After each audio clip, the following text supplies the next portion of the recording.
Tingnan, malaki ba? Napakalaki. Ay, malaki nga. Kopo, kaya mo buhatin?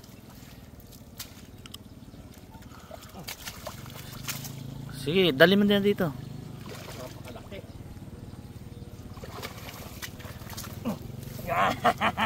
Huli! Talib, baka bumalik sa katubig. Talib eh. Ang laki oh. Grabe. Isang piraso lang niya, isang buong pamilya na yan. Oh, tingnan nyo naman kalaki. Yung paa, sukatin mo sa paa. Ito, Grabe naman kalaki ng sukatin hito. natin sa bintika. Grabe. Oh. Malaki pa sa bintiko. Malaki talaga. Sa bintiko, Ang haba Haba oh. Grabe kalaking hito to. Napakataba Ano luto kaya masarap Ay, dyan? lalaki. Alam nyo pala tandaan ng lalaki sa kababae na hito. Pala tandaan, Lea, alam mo? Babae, kuya, babae. Hindi nga, alam mo. Oo, dito. Pag babae, Haba. ganyan lang. Pagka lalaki, may nakalawit dito. May lawit, Parang tao din. Oo. Ganun. Okay, dyan Pakalaki no. Ang gagawin po namin ngayong araw, manghuhuli kami ng hito. Yan, kasama natin si Patrick, saka si Leo, sa Tito Jason. Kasama rin si Tata Lebe. Si Patrick di makakalusong, naka-shoes eh. Kung kaya. Laki talaga. Katao na. Oo. Yan po yung mga dadali natin sa mga kababayan natin, Aita. Laki no? Sulit na sulit yan.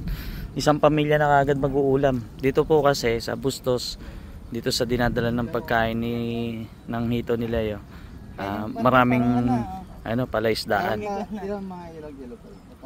Ngayon nagpaa na ako. Sapatos ako kanina, ngayon nagpaa ako. Kasi lulusong ako dito.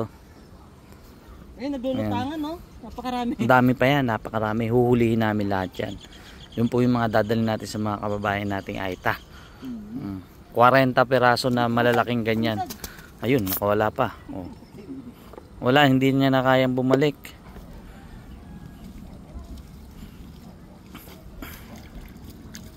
Balik mo muna para mamaya fresh na fresh para pagka ano.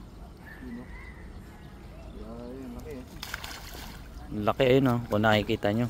Mga nakalabas yung mga palikpik. Unuwa lang po yung lambat. Pagkakuha ng lambat, huhulihin na natin lahat yan. Ay si Tata Lebe oh. Pasaklob lang no?